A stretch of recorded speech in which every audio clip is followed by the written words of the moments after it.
Economics Awadh classes YouTube channel पे आपका स्वागत है। आज की क्लास में हम लोग अर्थशास्त्र से संबंधित लगभग 25 बहुविकल्पीय प्रश्नों को सॉल्व करेंगे।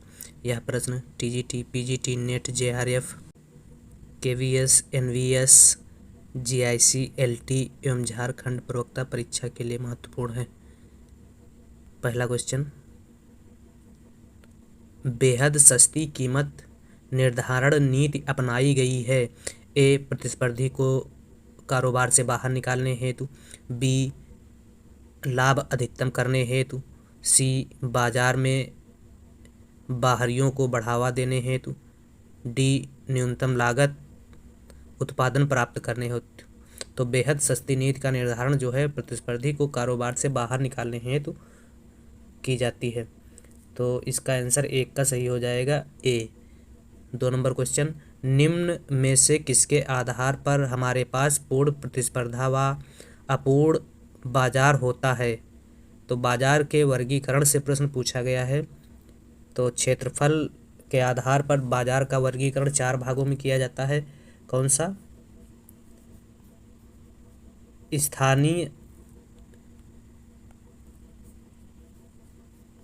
स्थानीय बाजार, प्रादेशिक बाजार, राष्ट्रीय बाजार और अंतर्राष्ट्रीय बाजार। अंतर्राष्ट्रीय बाजार, स्थानीय बाजार में क्रेता व विक्रेता स्थान विशेष तक ही सीमित होते हैं, जैसे भारी एवं कम मूल्य वाली वस्तुएं और शीघ्र नष्ट होने वाली वस्तुएं स्थानीय बाजार के अंतर्गत आती हैं, जैसे दूध एवं सब्जी।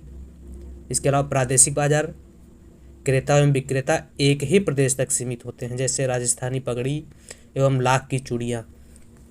राष्ट्रीय बाजार, किसी वस्तु का क्रय विक्रय केवल राष्ट्र तक ही सीमित होता है या देश के अंदर ही सीमित होता है, तो उसे राष्ट्रीय बाजार कहा जाता है, जैसे जवाहर कट धोतियाँ।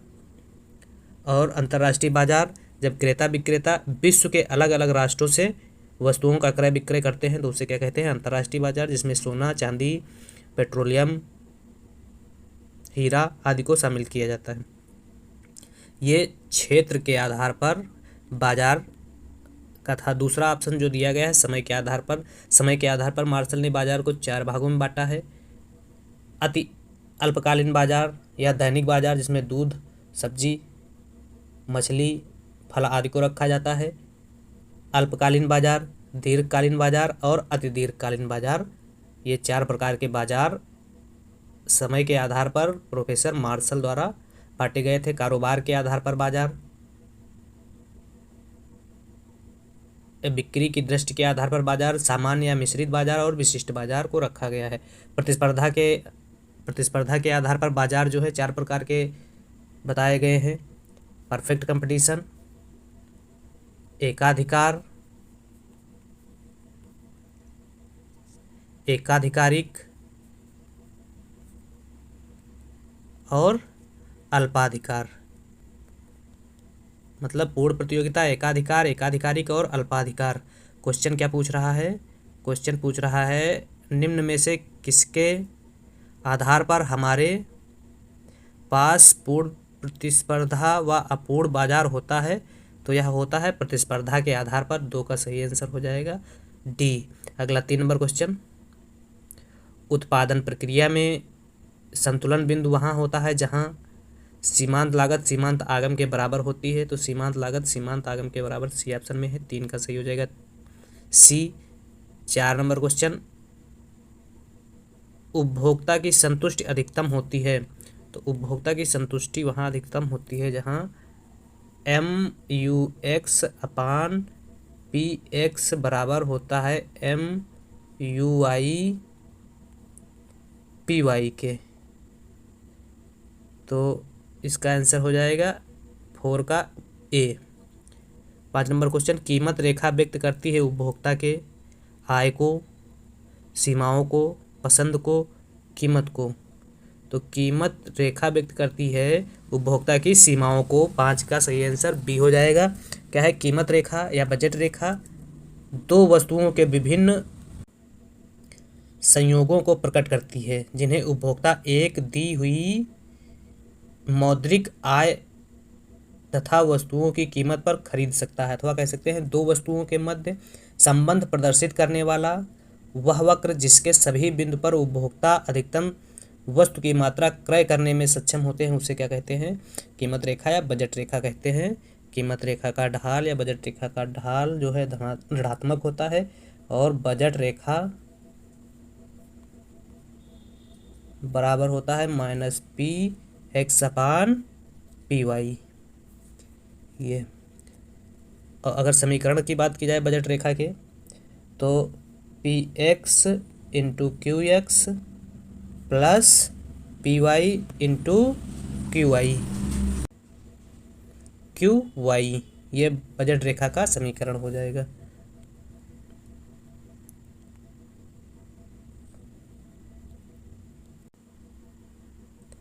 जहाँ पर वस्तु की कीमत और वस्तु से मिलने वाली सीमांत उपयोगिता समान होती है वहाँ उपभोक्ता का संतुलन होता है। जैसे MRS(xy) बराबर Px/Py ये उपभोक्ता का संतुलन है आवश्यक शर्त की दशा में।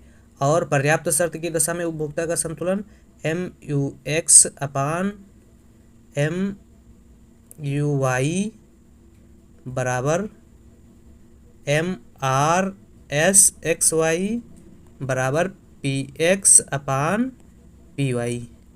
यह संतुलन जो है पर्याप्त दशा के अंतर्गत आता है। अगला क्वेश्चन 6 नंबर, कीमत स्तर एवं मुद्रा के मूल्य में संबंध होता है, सीधा, घनिष्ठ, विपरीत, कोई नहीं। तो कीमत स्तर एवं मुद्रा के मध्य जो है विपरीत संबंध पाया जाता है। 6 का आंसर सही है सी। 7 नंबर क्वेश्चन, सीमांत उपयोगिता के विचार को विकसित किया। तो सीमांत उपयोगिता का विचार मार्शल द्वारा दिया गया था। 7 डी सही है। क्या है सीमांत उपयोगिता? जब उपभोक्ता किसी वस्तु की अनेक इकाइयों का उपभोग करता है तो उपभोग की जाने वाली अंतिम इकाई को सीमांत इकाई तथा उससे प्राप्त होने वाली उपयोगिता को सीमांत उपयोगिता कहा जाता है। या कह सकते हैं बोल्डिंग ने क्या कहा है, वस्तु की किसी मात्रा की सीमांत उपयोगिता उस कुल उपयोगिता में वृद्धि से है जो कि उपभोग में एक और इकाई के परिणाम स्वरूप प्राप्त होती है। तो इस प्रकार से सीमांत उपयोगिता का विचार सर्वप्रथम मार्शल द्वारा दिया गया था। अगला 8 नंबर क्वेश्चन, एंजिल का नियम किसकी व्याख्या करता है? मांग के ऋणात्मक आय लोच की, ऊंची मांग की आड़ी लोच की, मांग की धनात्मक आय लोच की, मांग की शून्य आय लोच की। तो मांग की धनात्मक आय लोच की। 8 सी सही है। 9 लगान एक विभेदात्मक आधिक्य है, यह धारणा है। तो लगान एक विभेदात्मक आधिक्य है, यह धारणा रिकार्डो की है। 9 का सही आंसर हो जाएगा बी। रिकार्डो के अनुसार लगान की उत्पत्ति का कारण भूमि की सीमितता या भूमि का सीमित होना है। रिकार्डो ने लगान उत्पन्न होने के 2 कारण बताए थे, जिसमें पहला कारण भूमि की सीमितता का उन्होंने बताया और बताया कि लगान उत्पन्न होने का मुख्य कारण भूमि की सीमितता है, जिसे उन्होंने दुर्लभता का लगान कहा। और दूसरा कारण रिकार्डो ने लगान के संबंध में बताया कि लगान उत्पन्न होने का दूसरा कारण भेदात्मक लगान है या भेदात्मक बचत को बताया, जिसे इन्होंने क्या कहा, भेदात्मक लगान कहा। रिकार्डो ने भूमि की हस्तांतरण आय को शून्य बताया और रिकार्डो का लगान सिद्धांत निगमन प्रणाली पर आधारित है। अब आधुनिक लगान सिद्धांत क्या है? यह कह सकते हैं रिकार्डो का लगान सिद्धांत मुख्य रूप से सीमांत भूमि की उपज माइनस अधिसीमांत भूमि की उपज के अंतर को बताता है। रिकार्डो के अनुसार लगान अधिसीमांत तथा सीमांत भूमि का अंतर है। अधिसीमांत भूमि क्या है? इस पर लगान प्राप्त होता है, लेकिन सीमांत भूमि पर इस पर लगान नहीं प्राप्त होता, इसे लगान रहित भूमि कहा जाता है। अधिसीमांत भूमि क्या होती है? ये लगान सहित भूमि होती है और सीमांत भूमि ये होती है लगान रहित भूमि। तो अधिसीमांत भूमि तथा सीमांत भूमि का अंतर ही लगान है। यह किसने कहा? रिकार्डो ने कहा। तो रिकार्डो की दो परिभाषाएं निकल के आई सामने लगान की कि अधिसीमांत भूमि एवं सीमांत भूमि का अंतर ही क्या है, लगान है, और लगान को रिकार्डो ने दुर्लभता का लगान और भेदात्मक लगान कहा है। इसके अलावा लगान के बारे में रिकार्डो ने कहा, लगान भूमि की मौलिक एवं अविनाशी शक्तियों के बदले दिया जाने वाला पुरस्कार है।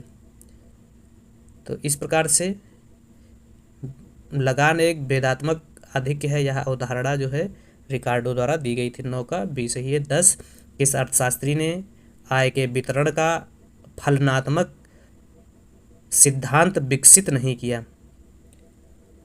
एडम स्मिथ ने आय के वितरण का फलनात्मक सिद्धांत नहीं विकसित किया था।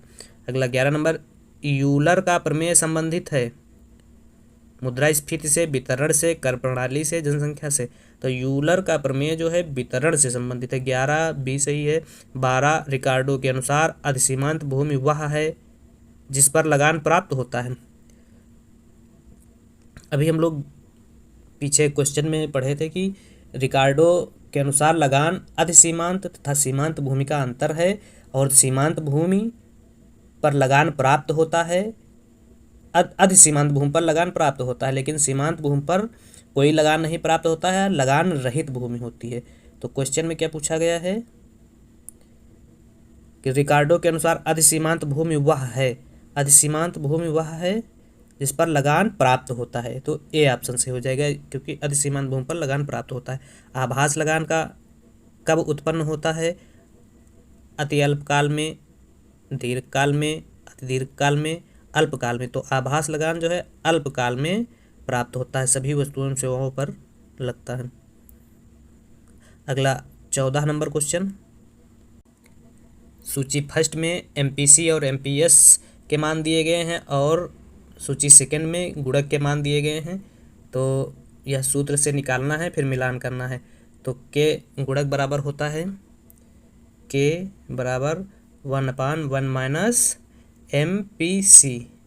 तो एमपीसी दिया है 1/1 माइनस 0.2, तो ये हो जाएगा 1/0.8। तो ये दशमलव कटेगा, 10/8 आएगा, और भाग करने पर आएगा 1.25। 1.25 किस ऑप्शन में है? ए का मिलेगा 4 से 1.25, ये ए में मान आया है। अब अगला एमपीसी और दिया है ए 0.4, तो ए के बराबर हो जाएगा 1/1 माइनस एमपीसी। तो 1/1 माइनस एमपीसी का मान 0.4 है, तो ये हो जाएगा 1/0.6 कटेगा, 0 हटेगा, तो इसको काटने पर 5, 3, तो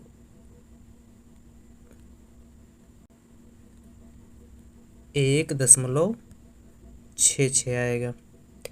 4 का मिलेगा, 4 का डी का मिलेगा बी से। इसी प्रकार से एमपीएस 1/एमपीएस, तो 1/एमपीएस कितना दिया है? 0.5, तो ये दशमलव हटेगा, 0, तो 2 हो जाएगा, के का मान 2 हो जाएगा, तो ये 2 से मिल जाएगा। 1 का मिलान हुआ था 4 से, और 2 का मिलान होगा 1 से, तो 1, 4, A4 और B फर्स्ट, A4 और B फर्स्ट सी ऑप्शन में, तो सी से हो जाएगा। गुणक का संबंध है, तो गुणक का संबंध 1/1 माइनस MPC बराबर के, और 1/MPS बराबर के। तो इसमें पूछ रहा है, तो इसके MPC और के बीच धनात्मक संबंध है, और MPS और के बीच ऋणात्मक संबंध है। ऋणात्मक का मतलब हुआ उल्टा, और धनात्मक का मतलब हुआ सीधा। तो सीमांत बचत प्रवृत्ति से उल्टा संबंध है, तो 15 का ए सही हो जाएगा ऑप्शन ए। 16, लेस्पेयर और पासे के सूचकांक का गुणोत्तर माध्य प्रदान करता है? ए मार्शल एजवर्थ सूचकांक, बी केली का सूचकांक, सी फिशर का सूचकांक, डी बाउले का सूचकांक। तो सी फिशर का सूचकांक होगा। अगला 2, 6 और x का ज्यामितीय माध्य 6 के समान है, तो x का मान होगा। तो x का मान निकालने के लिए gm बराबर √2 × 6 × x होगा। तो 6 बराबर 12x, एक क्यूब करने पर ये क्या होगा, वर्गमूल हट जाएगा। तो 12 बराबर 36, इसको 3 बार गुणा करेंगे 216 आएगा। तो x बराबर 12x यहाँ था, तो x बराबर हो जाएगा 216/12। तो 18, इसको भाग करने पर आएगा आंसर 18। 18 किस ऑप्शन में है? सी ऑप्शन में है। 18 नंबर क्वेश्चन, भारत में विनिवेश आयोग की स्थापना कब हुई? तो भारत में विनिवेश आयोग की स्थापना 1996 में हुई थी। जीवी रामाकृष्णन की अध्यक्षता में विनिवेश आयोग का गठन किया गया था। 19 नंबर क्वेश्चन क्या है? इसमें 5 लाख आंसर आएगा। ऋण की उत्पत्ति प्रारंभिक और जमा रुपया है 1 लाख, नगद शेष है 20%, तो ऋण की उत्पत्ति 5 लाख रुपया होगी। यूपी राज्य का प्रमुख सार्वजनिक आय का स्रोत है? तो यूपी राज्य का प्रमुख आय का सार्वजनिक स्रोत जो है वह है विक्रय कर। 20 बी सही है। 21 स्वतंत्रता प्राप्ति के पश्चात से भारत में बेरोजगारी के आकार में गिरावट आई है। भुगतान संतुलन की समस्या का निवारण हो गया है। निर्धनता और समृद्धता के बीच खाई भर गई है। बचत तथा निवेश की दरों में वृद्धि आई है। तो स्वतंत्रता प्राप्ति के पश्चात भारत में बचत तथा निवेश की दरों में वृद्धि आई है। 21 डी सही है। 22 भारत के पास कुल विश्व भूमि का कितने प्रतिशत भाग है? तो कुल विश्व भूमि का भारत के पास 2.4% भाग है। इम्पॉर्टेंट क्वेश्चन है। अगला 23 नंबर क्वेश्चन, भारत में खाद्यान्नों की राजकीय प्राप्ति में कौन सा राज्य सर्वाधिक योगदान करता है? तो पंजाब जो है सर्वाधिक योगदान करता है। 23 बी सही है। 24 निम्न चित्र में प्रदर्शित है। एक्स अक्ष पर वस्तु की मात्रा और वाई अक्ष पर कीमत को दिया गया है। कीमत पहले प्रारंभ में क्या थी? P0 थी और घट के कीमत हो गई P1। जब P0 कीमत थी तो X0 वस्तु का मांग की जाती थी। जब कीमत घट के P1 हो गई तो मांग भी बढ़कर कितनी हो गई? X1 हो गई। तो इससे क्या हुआ? मांग में विस्तार हुआ। 24 सी सही है। 25 भारत में सीमांत किसान कहा जाता है जिसके पास भूमि है 2 हेक्टेयर तक, 4 हेक्टेयर तक, 1 हेक्टेयर तक, 10 हेक्टेयर तक। तो ऐसे किसान जिनके पास 1 हेक्टेयर तक की भूमि है, ऐसे किसानों को सीमांत किसान की श्रेणी के अंतर्गत रखा जाता है। 25 का सही आंसर हो जाएगा सी। इस प्रकार से आज की क्लास में हम लोगों ने 25 बहुविकल्पीय प्रश्नों को सॉल्व किया। यह प्रश्न अर्थशास्त्र के समष्टि अर्थशास्त्र से व्यष्टि अर्थशास्त्र, मुद्रा बैंकिंग, लोक वित्त, विकास एवं आयोजन, भारतीय अर्थव्यवस्था टॉपिक से संबंधित थे।